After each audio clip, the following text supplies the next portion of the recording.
David, thank you so much for joining me. I really appreciate your time and your efforts in our community. And I really am excited about this little webinar that we're doing for the public. Um, I love just to have you start off by just giving a brief overview of the work you do and some of the things you've been doing lately with TGen North. That sounds great. Thanks, Adam. It's great to be here, and I'm just going to go ahead and share my screen right now, and hopefully that's going to come up well for everybody. And Adam, you'll let me know if it doesn't. Looks good. There, and so this is just a beginning slide. I might actually go between this and a couple websites real quick just to give an update. But hi, everybody. It's a real pleasure to be here and talking about obviously the ongoing COVID-19 pandemic, what's happening with the disease and the virus, what's happening locally, and what TGen is doing. And Adam, I don't want to just keep running through stuff. So if you have questions or something as I'm talking, please feel free to just jump in. Great, will do. Thank you. Yeah, and so you can see up on this slide, I'm going to talk a little bit about TGen here in a few minutes. We have this little logo, Genomic First Responder, and that's partly because TGen's really been in a first responder role for this outbreak and for many outbreaks in the past. I'll talk about how we're kind of doing next generation public health and participating in the overall response. One of the things that I want to do is actually, if I can, and you share, I want to show you what we're seeing as far as the disease right now, and the latest numbers. And I know everybody's been keeping track of this, and I'm assuming you can probably see my this is my internet browser here, and it's showing a map. Do you see that, Adam? Yes, I do. Wow, I'm making it work. This is great. All right, so this is the running map, and there's a lot of these out here, the Johns Hopkins website. This one's the New York Times website. I just like to put this up because this really gives a feel about what the issue is here in the United States. The issue is New York. We have other population centers where we're seeing a lot of disease. We certainly have our own problems here in Arizona, which I'll talk about in a second. But by and large, what's been the biggest problem for the last several weeks in this country has been the New York situation, now starting to grow in Detroit and Chicago, as we would expect. So that's a different epidemiology of this disease than what we see out west. Back east, in these large population centers, you have millions of people living on top of millions of people. We don't have that out here. That has a tremendous effect on how this virus moves between populations and exposes those that are at highest risk much faster than what we see in other parts of the country. So really the overall response in the country cannot be the same. It has to be regional, and because the impact is definitely different regionally. When we get closer actually, I just want to back out just for 1 second. And when we think about this particular disease, I do want to point out a graph that I've been looking at and watching the kind of natural history of this. How fast does it replicate? How quickly does this cause a large outbreak? You've heard some of the terms in the news media talking about how fast it doubles. Well, in this particular slide, which is from informationisbeautiful.net, we can see these dotted lines here represent different rates. And so this bottom dotted line here represents the number of cases doubling every 10 days. So that's a slow evolution of the outbreak, and that's really what's been happening in Singapore and Japan. They still have new cases reported continually every day, but they've been able to absorb that really well because the total number of cases doesn't double that quickly. Their healthcare system has been absorbing them. They're faring really well. When we look at some other places and certainly let's just focus on the US, early on in the US, you look at the line here, this is a much steeper line. And so this was doubling about every 3 days as it really started getting hot and heavy in New York. And now that curve is bending. And this is a general trend we're seeing. There's new hotspots popping up. As I mentioned, Chicago, Detroit are having a tough time with it. But those are starting to bend as well too. So once this bends, we get closer to doubling every 7 days and then every 10 days. And then it looks like here, South Korea, where they're adding very few cases every day. So we know what this tells us is that there's a light at the end of this tunnel. There's an other side to this. We're going through it right now, but it is, and it's not good for some people for sure. but there is light at the end of this tunnel. So let's talk a little Doctor, bit about, go ahead, if Al. you don't mind, I just have a follow-up question on that little slide really quick. If you can go back to that graph, how does testing supplies and guidelines around testing relate to this graph? You know, I know locally a lot of doctors are telling folks, you don't need to be tested. We're just going to send you home. Just go ahead and quarantine yourself. I'm guessing those folks might not get counted on such a graph. Yeah, so that's a really good point. These are confirmed cases. These are not all the cases. We only have information about what we're testing. So we do think that testing is incredibly important. And we know that it's hard to get testing ramped up to a high level early on, and that was true in the US. But once we did, I mean, we were testing quite a bit. And in fact, more than anywhere else, which is why we're finding, I believe, why we're finding more cases than anywhere else right now. It gives us a general trend. So if everybody's testing at a similar level, we can compare trends, but this certainly is not, this does not reflect the total actual number of cases, just what's been confirmed by testing. And I think as we continue to move forward, as we continue to see these curves bend and we don't see very many new cases every day, it is still going to be really critical for us to continue to test, because that's actionable intelligence. That's what gives our public health officials information, our public policy people information, as well as the healthcare providers. Absolutely. This virus, this virus is going to linger. It's going to, we'll talk about what's happening in Arizona, but I think, you know, as we get warmer, the cases will drop. There's no doubt. And that's what's just happening as a national trend. It's not going to likely go away. And so if it's in our community, by and large, most people are going to fare just fine. But it's those at-risk populations that we've talked about. In fact, I'm just going to scroll down and show you. We know what the at-risk populations are. It's the elderly, the over 60, the over 70 and 80 particularly. These are the two worst hit countries before New York got hit, Italy and China. 17% fatality rate in the elderly over 80. But if you look down on this curve, younger than 50, this looks like the flu. Absolutely. This isn't nothing. But the flu isn't nothing either. So we're talking about 1 in 1,000 fatality rate for these individuals who don't have high risk conditions. And it's just not just the elderly. It's also, we look over here on the left-hand side, the cardiovascular disease and chronic respiratory disease, as well as diabetes. These are the real important pre-existing conditions that we see the deaths with. If you don't have this, it's less than 1%, no matter how old you are. So if you look over here on the right-hand side, and it's not just having one of these. If you can see, if you have 2 or more conditions, that's 75% of the fatality rate. This is really important information for us to identify who's most at risk for dying and how we build a wall around them. Even when the virus level is dropping down to pretty low levels, as we get over the hump of this, these people are still going to be at risk for dying. We still need to have extra precautions as we're all getting back to work, as we're trying to get back to some sense of normalcy. It won't be for these individuals. They have to live in a kind of a bubble until we really can get a vaccine and develop some immunity as a population. Otherwise, they will continually be at risk. Absolutely. Let me move over to Arizona real quick. And in fact, Arizona's been publishing their numbers by zip code now, and looking here, we can see total number of cases by the different zip codes throughout the state. And clearly, most number of cases are in Phoenix and in Tucson, but that's where most of the people live. But the highest, these are not high rates at all. These are about 50 per 100,000. This is about standard what we see in most communities. That's different than what we're seeing in Coconino County. And I just want to point out something. We look at deaths, the number of fatalities up here in Coconino County. This is, we actually see something like 7% of the total cases in Arizona are in Coconino County, where we only have 1% of the population. Right. And 16% of the fatalities are in Arizona. So we're unfortunately have much higher case rate and fatality rate. And the truth of this matter is that this is devastating our Native brothers and sisters like nothing else. This isn't hurt as bad in Flagstaff. It is hurting the Navajo Nation, and they are hurting across the entire expanse of the Navajo Nation.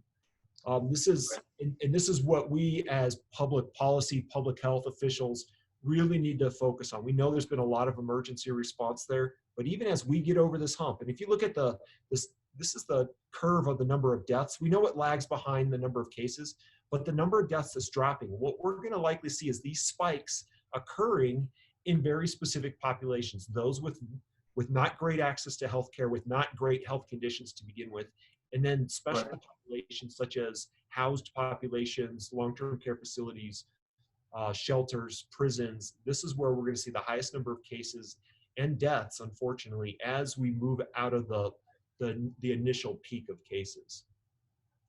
Let me just jump back, if you don't mind, Adam. I want to jump back to my slides here for a second. Go ahead, please. And tell me when I'm talking too much. Oh, you're great. Excellent. So let me just talk about something that happened up in Washington, which I think a lot of people do know about, but maybe not understand how critical this was. That they had that first case in a long-term care facility in a nursing home back in February 28th. Just a couple weeks later, a little over weeks later, the 18th, 107 resident long-term care facility.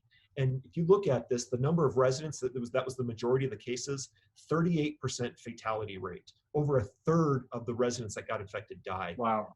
And that just goes to show how vulnerable they were because they had chronic conditions and were in a group setting. This is where the biggest risk is moving forward. The staff, a large number of them infected, but in fact, it was about half of the staff as well. There's about 100 staff there.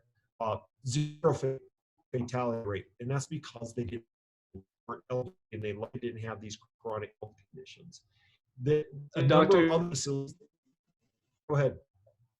I was going to say, you can the local situation in the sense of, for folks who are maybe not of that population, but yet like myself and yourself who are younger and healthier, like what is our role in this? And listen to what you just said. I might take away as a listener that thing to worry about. I'm going to keep going about my day. This is just like a flu kind of thing. Talk about maybe the transmission, how we can't easily impact that population through. Yeah, well, in fact, I could not have known they were infected. They weren't dying from this, and then they go and transmit it to another high risk population, and right. more fatalities come out of that. In fact, that devastated across King County, the Seattle region, 30 facilities infected. And because of exactly what you were saying, that we have to be careful, even though we're likely at worst for many of us to get just a walking pneumonia type of that's a terrible, not a fun disease, just like what the flu can do to you. But the risk here is these high risk populations, and if we don't take care of them, if we don't build that wall around them and protect them, they will die. We do not have a vaccine yet. We can't completely inoculate and build up the immunity. So as we figure out how to get back to work and try to get back to some sense of normalcy, these are the groups that as a society that we're going to need to focus on and protect. And one other example of this is, and this is something that's been tracked by the Times as well, these group living situations, large numbers of outbreaks across the country. And I highlight here, these are some of the larger nursing home outbreaks that occurred. There's also rehab facilities, and what's been underappreciated is what's going on in correctional facilities. Cook County Jail there, and that number is actually much higher. I think it's closer to 400 cases within the jail system. Wow. Because you have a lot of people housed together, poor health conditions to begin with, and easy transmission. So here's an area that we're also helping to focus on, thinking about these types of situations here in Arizona, and specifically in Flagstaff. Transmission. I'm not trying to necessarily fear anybody's time, but on that topic, can you talk about, how can this virus transmit, let's say in a grocery store or a Walmart kind of environment? Like, how easy is it for it to actually transmit? Like, if I had the virus and I touched my credit card and then put my credit card in the credit card machine, is that enough for this thing to transmit to another credit card after and then ripple off? That's a great question, because we don't know is the answer. The virus itself has been shown to survive on surfaces for a while. Under laboratory settings, that can be for even a couple of days, and even found virus, or at least remnants of virus, in those cruise ship cabin rooms many, many days after people had vacated them. So the virus seems to be able to survive in the environment for some period of time. How easy is it for it to get out of your body onto the environment and then to get into someone else's body? Don't know. You know that there's some level of transmission that is not obvious. The obvious transmission is the people who are most symptomatic early on in their disease, are coughing or sneezing, they're expelling virus out of their body. And then that can get onto surfaces, or that can, in the air, somebody breathes that in, or people get on surfaces and then they wipe their eye or their mouth and it gets inside the body. We think that that's probably how most transmission occurs. But there's also this phenomena of asymptomatic cases, people who are infected, but they're not showing any obvious symptoms. We can find the virus in them, but they don't know they're infected, and they easily could be infecting colleagues and coworkers. And so this is one of the reasons why we're focusing a lot now on healthcare worker screening and some other worker population screening, because they have to have that sense that they're not infecting each other, that they're not infecting their customers or their patients, or going home and infecting their families. So the new testing is now screening, and it's looking for the virus out there in the community where it's not obvious. We've got to find these patients for sure, but we also need to know how is it circulating in our community, which is why we can't take for granted anything around the most vulnerable. Those are the ones we got to build that protection, because we don't know how they're going to get infected if we don't put a maintain that barrier between them and the virus. This is, I just want to point out one thing. Don't worry about this slide. We've developed a protocol, work with healthcare workers screening. I just want to talk what TGen's been doing just for a couple minutes, and then we can go into other parts of the disease and epidemiology locally here if you like. So TGen is, and this sounds like a commercial for TGen, it is a little bit. We are a nonprofit. We've been here supporting the state of Arizona for a long time. Our group up here in Flagstaff is the infectious disease group, and we've been in kind of this first responder role for the past 13 years working with public health safety. We've participated in dozens of disease outbreaks on neighboring homelands, as well as some of the biggest around the world, using next generation science and technology. In fact, we helped CDC develop their own genomic capacity. 8 years ago, they had essentially the same that we have locally here in Flagstaff. Now they're the preeminent public health genomics entity in the world. We did support Arizona during the swine flu. We found the first cases in Arizona actually because CDC became quickly overwhelmed with samples, couldn't do all the testing, which probably sounds familiar. And we were actually able to work with the state health department and find the first cases. And we've worked with in the biodefense arena and others for years. And now we're responding to coronavirus in primarily 3 major ways, but really I'd say a fourth, which I can mention in a minute. So first is diagnostics. We have a FDA authorized test. It's one of these PCR tests, which is a genomic test. It's highly accurate, very sensitive. It can detect down to 1 to 3 viruses in a patient sample, which is a very minute amount. Nothing else can actually detect down that level. So it's highly sensitive. It works just as well, if not better, than the CDC assay and the other assays that are out there. We've stood up a CLIA certified lab, which means a federally licensed diagnostic lab just for coronavirus, just primarily to support Arizona, and in large part it's been supporting Coconino County and the surrounding regions. And there's some shots from inside our lab. We've also been developing a serologic assay to test for immunity, and should have that up and running here in the coming weeks. The next is screening. So we started off by conducting early community level screening around Arizona, looking for the presence of the virus before we actually saw cases really occurring. We did find the first instance of this virus down in, say, southern Arizona, but we've really switched now over into screening certain populations, healthcare workers, special populations, including homeless and incarcerated. We're working in many counties around the state to help out with this.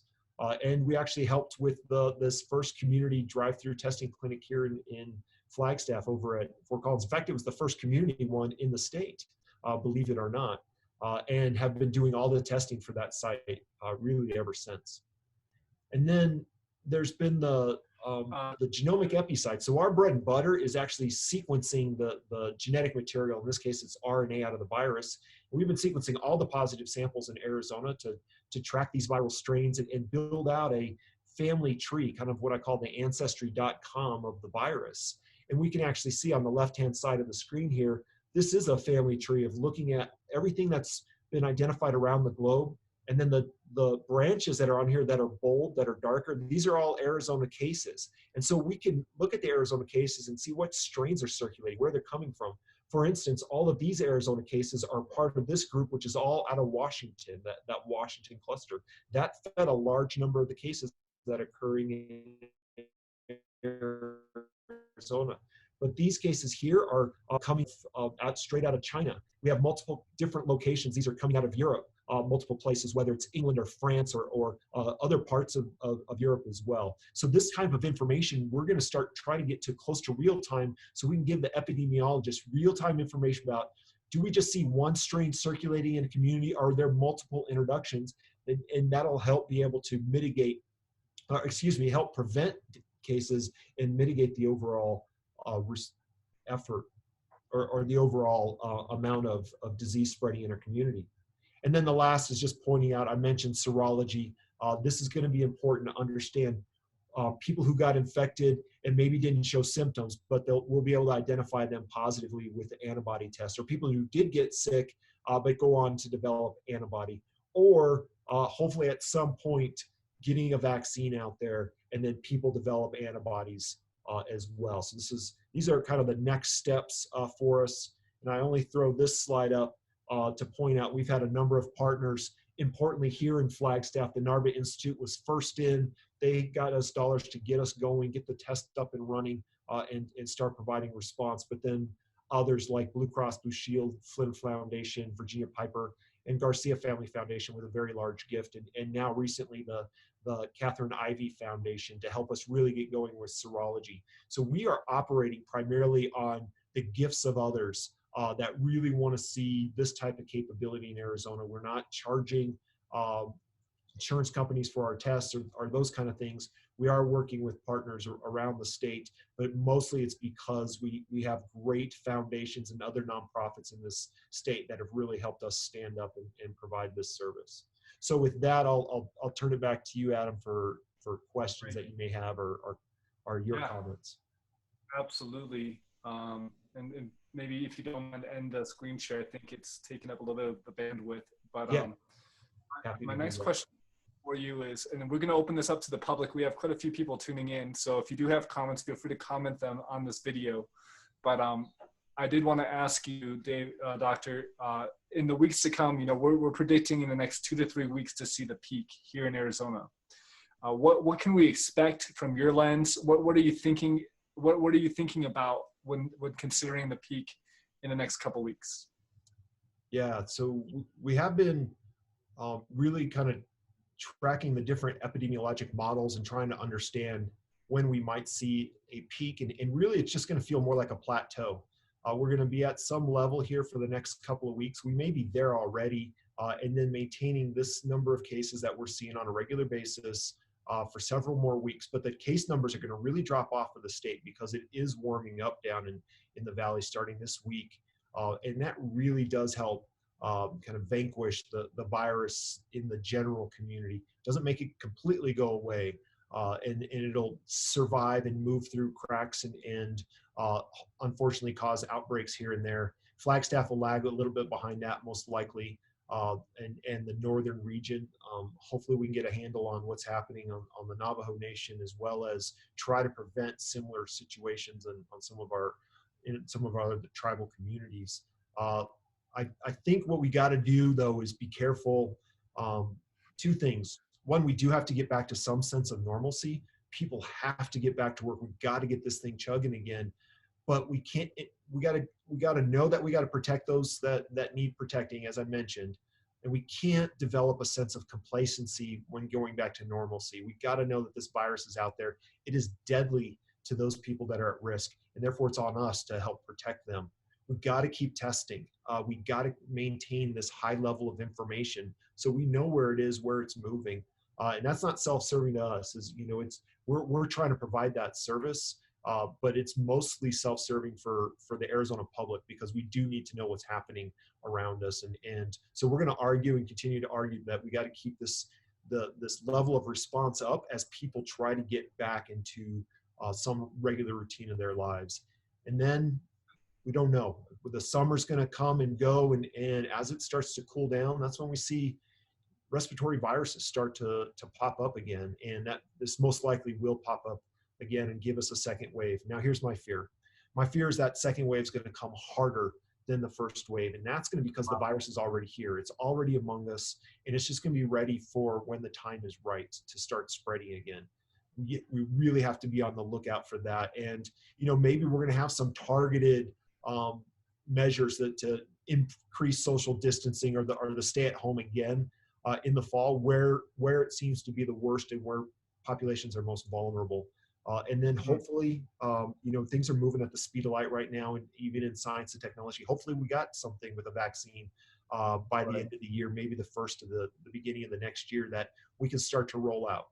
We don't know, but it's been unbelievable how science has been able to jump in. What used to take years has taken months, and what takes months takes weeks. What takes weeks takes days, literally. And we've been part of that. And we've been seeing this all over the world. So it is the right time for this virus to happen, where we have this great science and technology.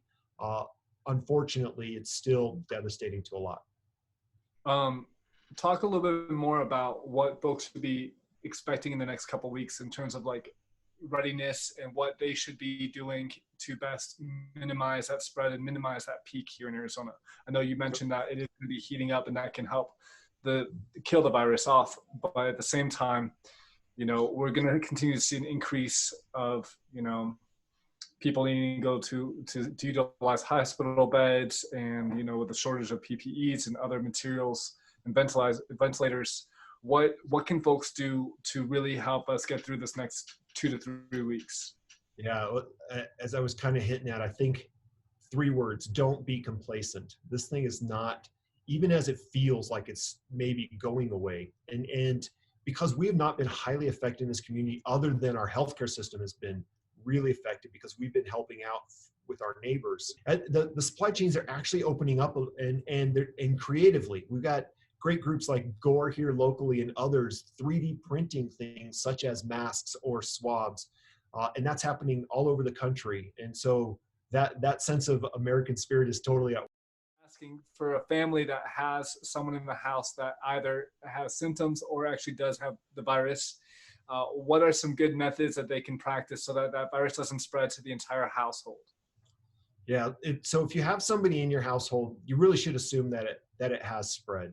You've got to, it doesn't mean don't do all the social distancing and washing your hands, but you can't assume by following all that the virus hasn't spread and that you're safe to go out probably in public. You really should be on quarantine, and work with your healthcare provider. The county health department is helping to open up testing so that we can understand what's going on with this exact situation. Do we have, can we give some sense of peace that the virus hasn't spread for people that have family members that are infected?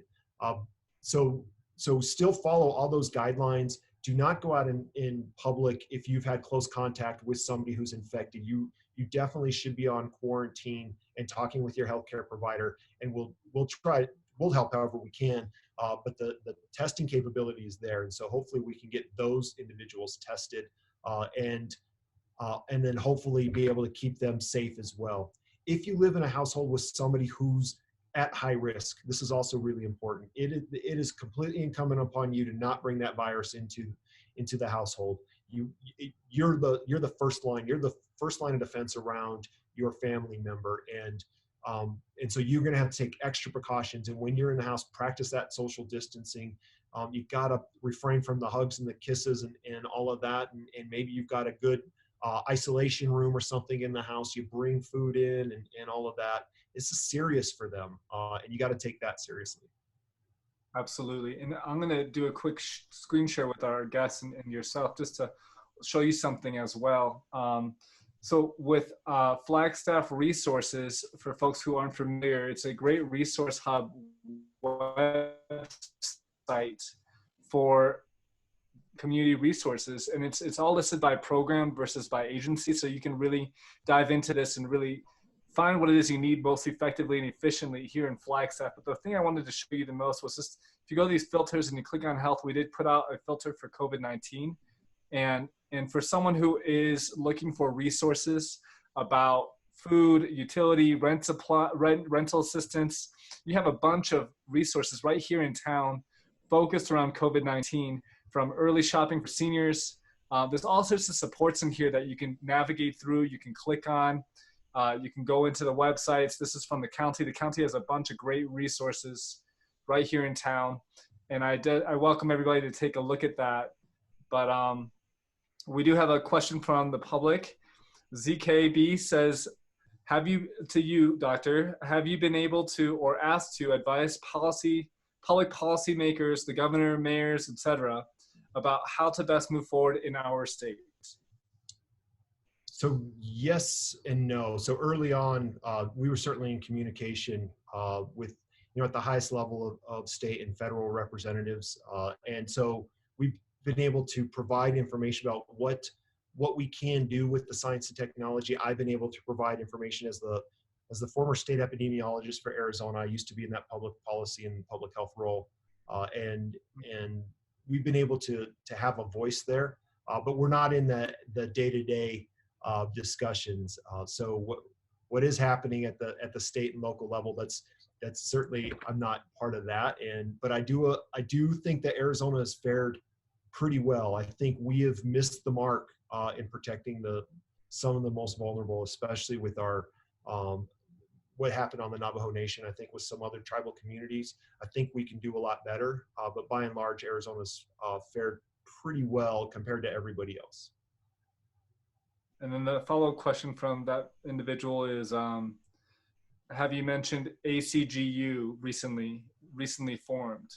Perhaps this group is, or hopefully will be, informing policy. Yeah, so when I was talking about that, kind of that ancestry.com look at the genomics, so the ACGU is the Arizona COVID-19 Genomics Union. And this is something that we formed with Dr. Paul Keim over at NAU. He's one of the founders of this, and a number of other great researchers at NAU that think about genomics and evolution. And then a world famous viral evolutionary biologist down at University of Arizona and a few others in the state to be able to look at all this data that we're generating, all the sequence data. It's becoming more and more useful since we're adding more and more data in. So we have a lot of brain power on this. And yes, we are making sure that these results get up to the state health department and they get shared hopefully as widely as possible. And we're making the sequence data, the genetic sequencing data available to the public at large, but really more importantly to researchers around the world as they learn more and more about this virus. That's great. Thanks for that. Does anyone else have a question who's watching? Please comment your question on this video. What else would we like to share with the public? Yeah, I think, it's really important, from my perspective, I've always been arguing that we should not be using this particular situation to fortify our previous beliefs, whether those are political beliefs or trust in the locals or anything like that. I think what's remarkable is we're learning about this virus all together, and I really believe everybody is doing really what they can, and I think there's been some hits and some misses, but I think that we've really responded in a way that we couldn't have in any previous time. I think our systems are better connected. Unfortunately, there's the globalization allowed for such rapid travel, but it also allows for great sharing of information and tools and technology, and I really am impressed with the human species and how we've really responded to this. And I want people to keep that in perspective. This is, let's not take this down the road of political squabbles or this or that. I think this is, it's a remarkable time. There's remarkable people responding. We still have a remarkable responsibility ahead of us to protect those that are still at high risk. And on that same line of thought with policy setters, you know, what would, if you had an ability to speak to the policy setters today in Arizona, what would you want to tell all the different leaders? Yeah, and I'll probably sound a little bit repetitive here, but I do think that here in Arizona, we know that we're probably plateauing, and that may last for a few more weeks. And as we start to get back and get our arms around this, and we feel like we've got this, if not licked, at least we have a better handle on it. We do have to open things up and get back to work and save our small businesses and save our communities that way as well. At the same time as we have to continue to protect the most vulnerable. So we're not going to go back to normal and just go in and visit grandma at the nursing home. We can't do that. Right. We still have to have those very strict rules, but we also have to make sure that we're not killing ourselves by really killing our communities and our economy by trying to stay sheltered as long as possible. I think that's not the way to handle this, but I do think that there's a medium there and we got to start thinking about that soon and have that plan in place soon. Right. And it's really tough because, like you said, you know, this might come back for round 2 next winter or next fall and be twice as hard hitting to our community. So, you know, we might need to do another shelter in place. So it's really tough to find that balance with the economy and our local businesses who are very much on the front lines and most vulnerable to such a closure.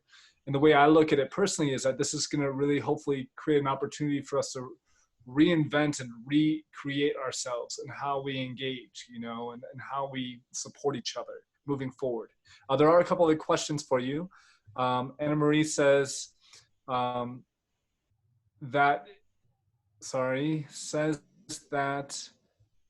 your fear is complacency.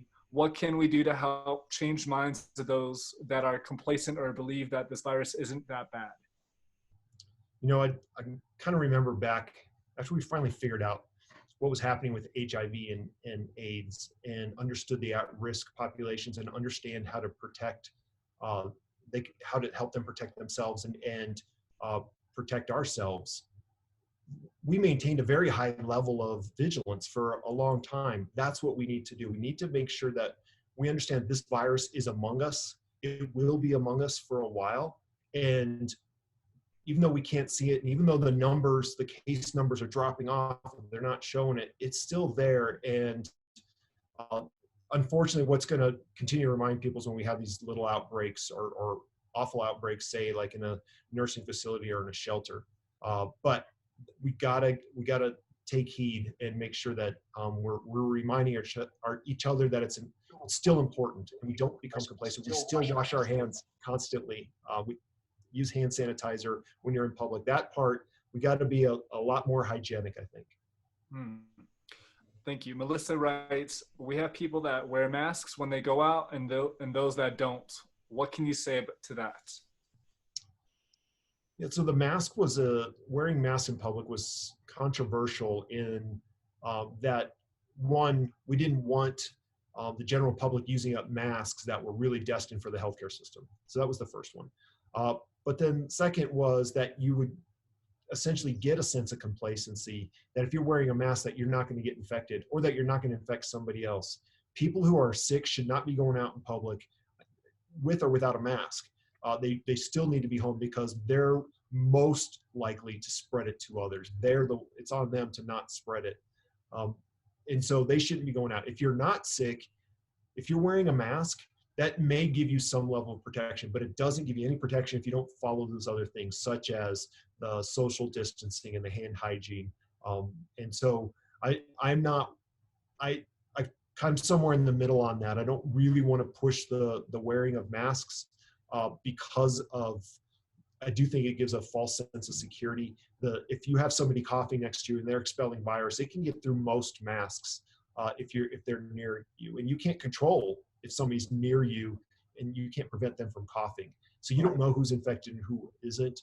So the social distancing and the hand hygiene, those are the most important things. And if you're wearing a mask, that's going to probably give you some layer of protection, but don't let it be your only layer.